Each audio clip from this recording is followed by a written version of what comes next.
Hydrogen is like the bad guy in a really cheesy horror movie franchise. Just when you think someone has finally killed him off, he comes back again. Hello, my friends. Welcome to the Electric Viking. I spent many hours researching for this video, and this information can't be found anywhere else unless you go to about 50 different places and put it all together. It's taken me a long time. If you can support the channel and support the movement, that would be awesome. To jump on my Patreon account and become a member means a lot to me. It means a lot to this movement of clean energy, renewable energy, clean cars, electric cars, and just having a better future for us and our families. Now, Hyundai. When they released the Ioniq 5, I thought, wow, this is a car of the future, and Hyundai is going places. And it's only taken me until recently to realize Hyundai actually doesn't plan on being an electric car manufacturer. In fact, they plan on being a hybrid electric car and hydrogen fuel cell car maker in 2030. And they only plan on having 25% of their global sales being petrol hybrids and electric cars in 2029. So we don't know what percentage of that will actually be electric cars, but let's just be generous and say, well, only 5% will be hybrids by 2029, and that's what they mean. They only mean only 5% will be hybrids. The other 20% will be electric. That means that by 2029, only 20% of Hyundai's entire fleet will be electric. And incredibly, a large percentage of their intended fleet for 2029 will be hydrogen fuel cell cars, which are just not selling at all at the moment and have been abandoned by most other manufacturers, not all. Now, you're probably saying, yes, well, Viking, but don't Hyundai sell a whole lot of electric cars at the moment? And I'd say, well, no, actually, they don't. This year so far, from January to August, they sold 68,000 electric cars. Well, in the month of September, BYD sold 36,000 electric cars. So, in 2 months alone, BYD will more than outsell 8 months of the year for Hyundai. 2 months alone, BYD will more than outsell 8 months of the year for Hyundai, and that is in China only.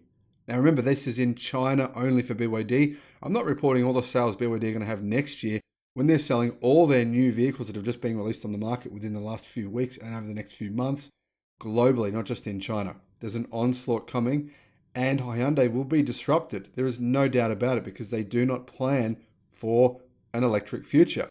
Even though it appears as though they do, doesn't it? I mean, look at the car. Look at the cars, the Ioniq 5. It's sensational. Look at the cars that Kia are making. But the key issue here is Hyundai actually only owned 33% of Kia. So even if Kia does somehow manage to survive, well, I don't see how that will actually change the situation for Hyundai. Now remember, Kia's plan is actually the same as Hyundai's. They only plan for 25% of their entire fleet by 2029 to be electric, a combination of electric vehicles and plug-in hybrids and hybrids. We have no idea what percentage is what. But best case scenario, let's say 20% of those are electric. That means only 20%. That's a very small number, and that would be an enormous problem for Kia. Even in 2026, 27, that will be an enormous problem for Kia. So this means that so far this year, Hyundai have averaged 8,500 electric car sales per month, which, to be honest, is abysmal. Look at the Wuling Hongwan Mini. In China alone, they sell, about 40,000 a month. Now, how many hydrogen vehicles have Hyundai sold this year? They've sold 6,331, which is actually an increase on their abysmal tally for hydrogen-fueled vehicles last year. Now, reality is Hyundai and Kia have lost almost 50% of their market share in China over the last 3 years, and Hyundai's sales peaked globally in 2015 with 5 million sales. Now, they declined in 2017 to 4.5 million, and then they declined further to 3.7 million in 2020. This year so far, they've sold 2.9 vehicles from January to September. So they're on track to sell 3.85 million vehicles this year, which is, as you can see, a significant decline from their high in 2015 and even their high in 2017. Realistically, Hyundai's car sales are declining every year based on market share since 2015. And have already begun the investment of $9.3 billion in hydrogen fuel cell development. That is a huge amount of money for a company the size of Hyundai, which, believe it or not, are not as big as you think. Tesla will likely outsell them by 2023. 3.8 million vehicles it's a lot of cars, but when you've declined from 5 million in 2015, and when it appears as though future declines are imminent, actually $9.3 billion is a lot of money to put in a place where it won't actually benefit you. In fact, it will take away from development in areas where you need to develop things because you're about to be disrupted by China, who's living next door to you. Now, yes, Hyundai will probably very likely maintain a significant market share in South Korea no matter what they do. But that's only one country. Now, unfortunately for Hyundai, the truth is that hydrogen is neither clean nor cost effective. Now, Hyundai is sticking to its hydrogen ambitions regardless of what everyone else is saying, regardless of the fact that that ship has sailed well and truly. Now, let's be honest, BMW, Hyundai, Toyota, and Honda are still kind of doing things in hydrogen. Honda's kind of given the game up for a while now. They're not saying as much, but they've stopped selling their hydrogen vehicles. Toyota has significantly reduced investment in hydrogen, but they're planning on continuing to pursue this madness. And BMW has really decreased their investments in hydrogen because they realize to some degree that it was sunk cost bias that was making them continue to invest in it. Fortunately, other companies that invested have just written off those losses and moved on with the future, which is, of course, electric cars. So Hyundai has unveiled as sort of an updated hydrogen strategy, including a commitment to apply hydrogen fuel cell systems to all models by 2028. Every single car Hyundai sells will have a hydrogen equivalent by 2028. You can see they're going all in on hydrogen. They are the only car maker in the world that is absolutely going all in on hydrogen. Now, Hyundai's global hydrogen strategy is headlined by a vision to popularize green hydrogen in the transport and industrial sectors by 2040. While hydrogen is touted as a solution for decarbonizing hard-to-abate sectors, it's not in and of itself low carbon. More than 90%, in fact, some people say 95% of global hydrogen production last year was fossil fuel based, also known as grey, dirty hydrogen.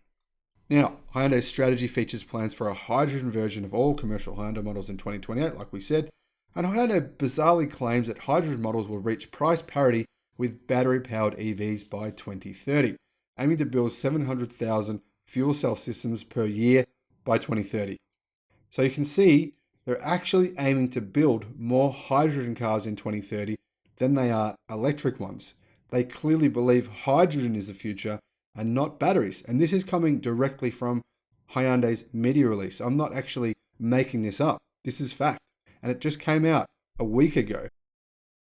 Now, of those 700,000 cars, about 500,000 of those will be used in fuel cell passenger cars and commercial vehicles, with the remainder employed in power generators and other forms of transport, including drones, boats, trains, and forklifts. But you can still see they still plan on more hydrogen cars in 2030 than they do electric. Now, they actually believe that the global market for fuel cell vehicles will be around 2 million per year by 2030. So in other words, they believe they'll take 25% of that market in 2030. Quote, Hyundai Motor Group is taking a bold step forward to expedite the realization of a hydrogen society, said Yu-Sin Chung, Hyundai's executive vice chairman. We will expand our role beyond the automotive transportation sector and play a pivotal role in global society's transition to clean energy to help make hydrogen an economically viable energy source. In other words, they are going to go out of their way to ensure hydrogen becomes the energy source of the future. They're marketing hydrogen. They're not just kind of joining in, they're actually putting their necks out and marketing this product because they believe in it.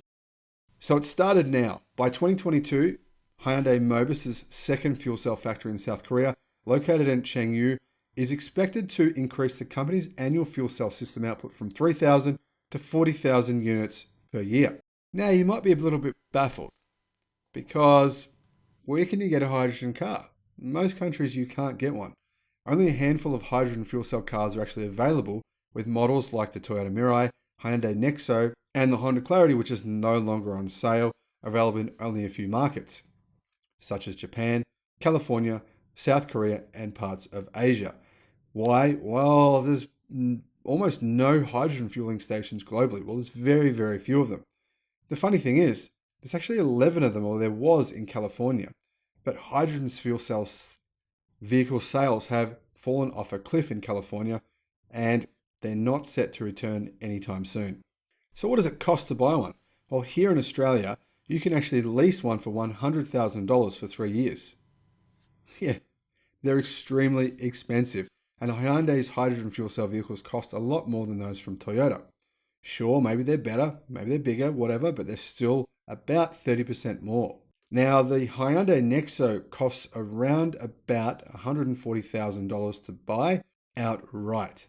So, as you can see, almost no one can afford one, and very few people can find anywhere to put any hydrogen in them. Obviously, Hyundai plans for that all to change. But uptake of fuel cell vehicles has been hampered not only by high sticker prices, very high sticker prices, but limited refueling infrastructure and the lack of an environmentally friendly, large-scale method of hydrogen production. Hyundai has been selling hydrogen passenger cars since 2013. That's quite a long time, 8 years, when it launched a version of the Tucson equipped with their fuel cell system. It has since launched a hydrogen SUV, the Nexo, and a truck, the Xcient fuel cell. Here's what Hyundai says. Hyundai Motor Group's vision is to apply hydrogen energy in all areas of life and industry, such as our homes, workplaces, and factories. The goal is to make hydrogen readily used for everyone, everything, and everywhere. Sounds a bit extreme to me, but anyway, they said, we want to offer practical solutions for the sustainable development of humanity, and with these breakthroughs, we aim to help foster a worldwide hydrogen society by 2040. Now, even more interesting here, Hyundai is expecting that battery and hydrogen fuel cell vehicles will account for 80% of its sales by 2040. So what is the other 20%? If it believes it's going to make more hydrogen vehicles in 2030 than it will electric ones, let's say somehow they magically catch up by 2040 and 40% are electric, 40% are hydrogen. What are the other 20%? So you can see here, right? Hyundai's 2040 plan is right, 60% not electric. 60% of their vehicles in 2040, it is their plan, will be either hydrogen or petrol or diesel. Now, you might be saying, yeah, don't give them a hard time about their hydrogen plans. They have no choice. It's all the Korean government. It's true. The Korean government has budgeted $22 billion for their hydrogen economy. In January 2019, Korea announced its hydrogen economy roadmap. The roadmap outlines the goal of producing 6.2 million fuel cell electric vehicles and rolling out at least 1,200 refilling stations by 2040. In other words, South Korea planned on spending tens of billions of dollars on hydrogen. Now, in California, where there actually are places you can get hydrogen from, one of the very few places in the world, Hyundai has given away $15,000 worth of free fuel with every Nexo they sell. However, sales have gone down every year it's been available in California. For the same exact reason, Honda has discontinued its Clarity fuel cell. Now, in addition to this, to make hydrogen, 95% is currently made from dirty natural gas, releasing tons of CO2 in the process. But yes, you can come up with kind of a clean hydrogen. You do that by splitting water with renewable electricity. Therefore, technically it's kind of clean, right? And it is obviously and inevitably far less efficient though, and more expensive to go through the detour of making, compressing, and shipping the hydrogen, then running it through a fuel cell, than it is to simply use electricity directly to charge a battery. Now, most people say that it is 70% less efficient to do it that way rather than simply running an electric car. Hyundai obviously have those numbers, and yet they've still come to this hydrogen world of everything conclusion. So because producing hydrogen and then converting it back to electricity in the fuel cell results in huge energy losses, here are the numbers. For the same amount of input energy, an electric vehicle will travel 3 times the distance of a fuel cell hydrogen electric vehicle. Now don't forget, 9 litres of pure water is required to produce 1 kilo of hydrogen. So 45 litres of water is needed to produce the hydrogen to fill up a Toyota Mirai. You need 45 litres of water to fill up your hydrogen green sedan. Maybe it's not as green as you think it is. Now, Michael Librich at BNEF posted a hydrogen ladder, a visual aid to classify the usefulness of dozens of hydrogen applications based on laws of physics, thermodynamics, and economics. Ground transport is so obviously a fool's errand, based on Elon Musk's words, based on physics and economics. At this point, the only rationale for the continued massive subsidies for ground transport can possibly be a delay, defer, distract strategy by parties who would like to see the status quo global energy system continue indefinitely. And yes, hydrogen is well and truly supported by oil companies so that they can maintain their status quo or their monopoly on the market. Now, whilst hydrogen makes no sense as an energy storage mechanism for heavy industry or to burn it in furnaces, etc., hydrogen can be used in a way that makes a lot of sense, and that is in place of coal to reduce iron oxide down to iron. It's a chemical reagent. And likewise in making ammonia for fertilizer and other uses. But one of the biggest and most realistic uses in the future of hydrogen is in steel. Steel foundries are extremely carbon intensive and they account for about 8% of human carbon emissions every year. But the carbon isn't just burnt for heat. It's used to change the chemistry of the molten steel, removing impurities, something hydrogen can actually do. And it's the same for making cement, which emits about as much carbon as steel making. Now, industry would prefer to use green hydrogen when it is cheaper for these processes than the price of carbon. This is not about paying 3 times the energy cost. It is about going a cheaper route for a particular chemistry. And eventually that will happen for green hydrogen when it arrives, probably in 2035, for the purposes of things like making steel and cement. Now, here's a few other points. Remember, hydrogen needs several processes to extract it, and it is a more volatile fuel than petrol, and the costs of building safe infrastructure to store it will be well in the billions of dollars to build locations all over the world. Remember, another downfall to using a hydrogen pump, it's really not like a petrol or diesel pump. It actually takes 15 minutes to depressurize safely before the next customer can use that pump to fill up their vehicle tank with hydrogen. Now, it was the consensus for a while, and I agreed with this, I thought this was true, that for small cars, you would be crazy to pursue hydrogen. But for trucks and buses, it would one day make sense. However, there is now over 10,000 battery buses and trucks for every one hydrogen bus or truck right now on planet Earth. That number is actually increasing exponentially every day. For example, BYD have now deployed 70,000 electric buses worldwide, and they're just one of many companies supplying this market. Hydrogen is really dead for all kinds of road transport, full stop. The electric car race has been run and won by battery electric, and that doesn't just go for cars, that goes for trucks and buses as well. Now, why do I say that? Well, in the last decade, the cost for electric battery vehicles and for batteries has fallen massively, but it's barely moved for hydrogen fuel cell cars. It doesn't have other industries supporting research like electric had with mobile phones. 95% of hydrogen is produced is very dirty, and that means that if you want to use renewable energy, you actually lose 70% of the initial energy by the time it actually gets into your vehicle.